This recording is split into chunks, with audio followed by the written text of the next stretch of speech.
নতুন চুলায় আজকে প্রথমবার রান্না করব আর প্রথম রান্নাটা সাদিদের জন্যই করব। আসসালামু আলাইকুম ভিউয়ার্স, আমি সুমাইয়া হাসান আপনাদের সবাইকে স্বাগত জানাচ্ছি নতুন আরেকটি দিনের আরেকটি ব্লগ দেখার জন্য। আশা করছি যে যেখান থেকে আমার আজকের ভিডিওটি দেখছেন সবাই আল্লাহর রহমতে ভালো আছেন, সুস্থ আছেন। আমরাও আলহামদুলিল্লাহ আল্লাহর রহমতে বেশ ভালো আছি।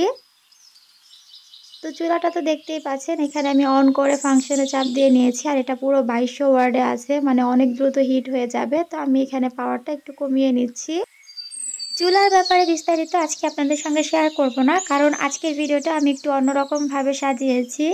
আমি আমার বাচ্চাকে 3 বেলা কী ধরনের খাবার দিচ্ছি, মানে 6 থেকে 7 মাস বয়সী বাচ্চাদের আপনারা 3 বেলাতে কী ধরনের খাবার দিতে পারেন, স্বাস্থ্যসম্মত খাবার। তো সেটাই আজকে আমি চেষ্টা করেছি সাদিদের রুটিনটা শেয়ার করতে।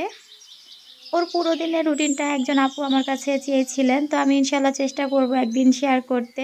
তবে আজকে শুধুমাত্র আমি ওর 3 বেলা ওকে কী ধরনের খাবার দিই সেটাই একটা ধারণা দেওয়ার চেষ্টা করছি। এটা ছিল সকালবেলা। সকালে ও ঘুম থেকে ওঠার পর ওকে আমি বেস্ট ফিডিংটাই করাই, তখন সাথে সাথে খাবার দিয়ে দেই না। বেস্ট ফিডিংয়ের প্রায় 1.5 থেকে 2 ঘন্টা পর ওকে আমি সকালের নাস্তা দিই। তো আজকে সকালে নাস্তাতে সাদিদকে সুজি দিব, আর সুজিটাকে আজকে একদমই ভিন্নভাবে আমি রান্না করব, মানে এটার সাথে ডিমের কুসুম অ্যাড করব। আজকে প্রথমবার সাদিদকে ডিম খাওয়াবো, তো শুরুতেই আমি পুরো ডিমটা দিচ্ছি না, এখানে কুসুমটা আগে দিয়ে দেখছি যে ওর কোনো প্রবলেম হয় কি না। নর্মালি ডিমে অনেক সময় অ্যালার্জির সমস্যা হয় বা অন্য সমস্যা হতে পারে, এই কারণে কুসুমটা আগে দিচ্ছি। পরবর্তীতে যদি কোনো সমস্যা না হয় তখন আমি ডিমের সাদা অংশটাও আস্তে আস্তে অ্যাড করব। তো এখানে সাদা অংশ থেকে ডিমের কুসুমটা আমি আলাদা করে নিচ্ছি। আর আজকে হচ্ছে আমরা যে ডিমটা খাই নর্মালি ফার্মের মুরগির যে ডিম সেটাই খাওয়াচ্ছি। তবে পরবর্তীতে সাদিদের জন্য আমি কোয়েল পাখির ডিম নিয়ে এসেছিলাম, কারণ কোয়েল পাখির ডিমটা কিন্তু বাচ্চাদের জন্য অনেক উপকারী। আপনারা বিভিন্ন ডক্টরের সঙ্গে কথা বললেও বুঝতে পারবেন যে কোয়েল পাখির ডিমে কিন্তু এই ডিমের থেকে অনেক বেশি পুষ্টিগুণ থাকে, যার কারণে আমি ওকে রেগুলার কোয়েল পাখির ডিমটাই খাওয়াবো। তো আজকে যেহেতু কোয়েল পাখির ডিম বাসায় নেই, এই ডিম ছিল বলে এই ডিমটাই খাওয়াচ্ছি। তো পুরো ডিমের কুসুমটা আমি এখানে অ্যাড করব না, এখান থেকে কিছুটা কুসুম আমি অ্যাড করব, বাকিটা আবার সাদা অংশের সাথে মিশিয়ে পরবর্তীতে আমরা ভেজে খেয়ে নিতে পারবো। আর এই খাবারটা কিন্তু অনেক বেশি হাই প্রোটিনযুক্ত একটা খাবার। সকালের ব্রেকফাস্টে যদি এরকম একটা হেলদি খাবার দেওয়া হয় বাচ্চাদের সারা দিনটা কিন্তু অনেক ভালো কাটবে। সুজিটা আমি নর্মাল পানি দিয়ে রান্না করে নিয়েছি, দেখতেই পাচ্ছেন। এখন সুজিটা যখন হয়ে এসেছে ঠিক ওই মুহূর্তে ডিমের কুসুমটা আমি একটু একটু করে এখানে অ্যাড করব। তো আমি যেহেতু এক হাত দিয়ে ডিমের কুসুমটা ঢালছিলাম আর এক হাত দিয়ে নাড়া দিচ্ছিলাম, আমার বেশ অসুবিধা হচ্ছিল, কারণ কারেন্টের চুলাতে তো পাতিলটা এক জায়গায় থাকে না, একটু নড়ানড়ি করে।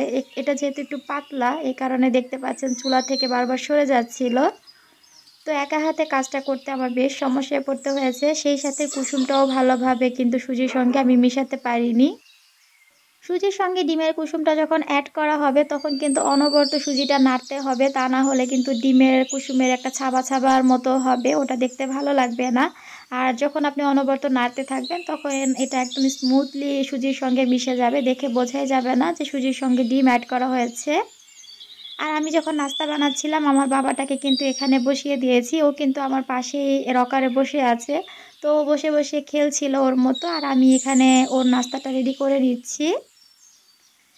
হয়ে গেল সকালবেলা স্বাস্থ্যসম্মত একটা নাস্তা। এটা আপনারা 7 মাসের বেবিকে ইজিলি খাওয়াতে পারেন। আমার বাচ্চা যেহেতু একটু ঘনত্ব খাবারটাই এখন পছন্দ করছে, এই কারণে আমি একটু ঘন করে দিয়েছি।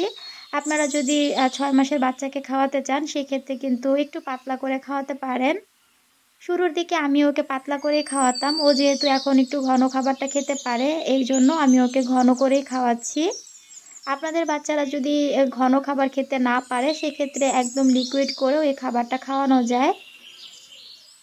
তো রান্নাবান্না শেষ হয়ে গেছে, এখন আমি চুলাটা অফ করে দিচ্ছি, কারণ গ্যাস চলে এসেছে, বাকি রান্নাটা আমি গ্যাসেই করতে পারবো। আর এখন হচ্ছে আমি সাদিদের দুপুরের খাবারের ব্যবস্থা করব। আজকে দুপুরে ওকে খিচুড়ি রান্না করে খাওয়াবো। তো চাল আর ডালটা আমি আগেই ভিজিয়ে রেখেছিলাম। 2 রকমের সবজি দিয়ে আজকে দুপুরে খিচুড়ি রান্না হবে। তো এখানে আমি গাজর নিয়ে নিয়েছি আর সেই সাথে ফুলকপি অ্যাড করছি। গাজর আর ফুলকপি দিয়ে এর আগেও আমি ওকে খিচুড়ি রান্না করে খাইয়েছি, ও বেশ মজা করে খেয়েছে। এছাড়া আলু দিয়েও আমি ট্রাই করে দেখেছি, মোটামুটি খিচুড়িটা ও বেশ পছন্দ করে। তো খিচুড়িতে আজকে কিন্তু আমি সেরকম কিছুই অ্যাড করব না, জাস্ট 2 রকমের সবজি দিচ্ছি, চাল, ডাল, তেল আর সামান্য 1 চিমটি হলুদ গুঁড়া দিয়ে আমি খিচুড়িটা রান্না করি। এখন পর্যন্ত আমি ওর খিচুড়িতে কোনো রকম পেঁয়াজ, রসুন বা আদা এই ধরনের কোনো কিছুই অ্যাড করিনি। জাস্ট সবজি, তেল আর একটু হলুদ দিয়ে রান্না করে দিই। তবে বেশ কয়েকদিন যেহেতু ওকে খাওয়াচ্ছি আর এই মাসের প্রায় 10 দিনের মতো হয়ে গেছে, মানে সাদিদের অলরেডি 6 মাস শেষ হয়ে 7 মাসের 10-12 দিন চলে গেছে। তো এখন আমি একটু একটু করে ওর খাবারে বিভিন্ন জিনিস অ্যাড করছি, যেমন খিচুড়ির সঙ্গে একটু পেঁয়াজ, তারপরের দিন একটু রসুন, এরকম একটু একটু করে অ্যাড করার চেষ্টা করছি। তো এখানে খিচুড়িটা আমি নিয়ে নিয়েছি। খিচুড়ির জন্য দেখতে পাচ্ছেন আমি অল্প একটু চাল আর ডাল নিয়েছি, কারণ ও যেহেতু এখন একেবারে ছোট, এমনটা না যে ও অনেক বেশি করে খাবে, তো অল্প করে যেহেতু খাবে আমি অল্প করেই রান্না করি। একবেলা রান্না করে 2 বেলা 3 বেলা খাওয়াবো এরকমটা না, আমি সাথে সাথে রান্না করে পুরোটাই ওকে একসাথে খাইয়ে দেওয়ার চেষ্টা করি। আর যেটা বেঁচে থাকে সেটা দেখা যায় হয় আমি খেয়ে ফেলি, নয়তো অনেক সময় ফেলেও দিই। যদিও খাবার নষ্ট করা একদমই ঠিক না সেটা আমি জানি, কিন্তু কি আর করার, অনেক সময় দেখা যায় যে আমারও পেট ভরা থাকে, ওর খাবারটা আর খেতে পারি না। অল্প একটু খাবার হয়তো বা বেঁচে গেছে 1 চামচ বা হাফ চামচ, তো তখন কিছু করার থাকে না, ফেলে দিতে হয়। কারণ আমি ওকে এখন পর্যন্ত বাসি খাবারটা দেইনি, 3 বেলায় ওকে গরম গরম রান্না করেই খাওয়াই, যেটাই খাওয়াই না কেন একদম ফ্রেশ খাওয়ানোর চেষ্টা করি। তো খিচুড়িটা আমি বসিয়ে দিয়েছি আর এখানে খিচুড়িটা কিন্তু হয়ে গেছে। তো এটাকে এখন একটা ডাল ঘুটনি দিয়ে ভালো করে একটু ঘুটে নিচ্ছি, কারণ খিচুড়ির যে দানা দানা ভাবটা ওইটা তো এখন ও গিলতে পারবে না, এই কারণে ওকে একটু এরকম ঘুটনি দিয়ে ঘুটেই খাওয়াতে হয়। আপনারা অনেকেই জানবেন যে এই বয়সী বাচ্চাদেরকে সবসময় একটু নরম করেই খাবার দিতে হয়, কারণ ওদের তো আর দাঁত নেই যে ওরা চিবিয়ে খেতে পারবে। যদি খিচুড়ি বা যে কোনো খাবারে দানাদার অংশ থাকে ওইটা কিন্তু অনেক সময় ওদেরকে গিলতে প্রবলেম হয়, ওরা গিলতে পারে না ঠিক মতো। আর কোনো খাবার যদি গিলতে না পারে বা গলায় আটকে যায় তখন কিন্তু পরবর্তীতে ওই খাবারটা ওরা আর খেতে চায় না, মানে খেতে ভয় পায়। তো দেখতেই পাচ্ছেন খিচুড়ির মিশ্রণটা কেমন হয়েছে, একদমই লিকুইড হয়ে যায়নি, আবার অনেক বেশি ঘনত্বেও নেই, মোটামুটি একটা ঘনত্বে আছে। আর এই ঘনত্বের খিচুড়ি খেতেই সাদিদ পছন্দ করে। আর আমার এখানে চামচটা দেখেছেন, প্রথমে কিন্তু একদমই নীল ছিল, খিচুড়িতে যখন দিয়েছি এটা একদম সাদা হয়ে গিয়েছে।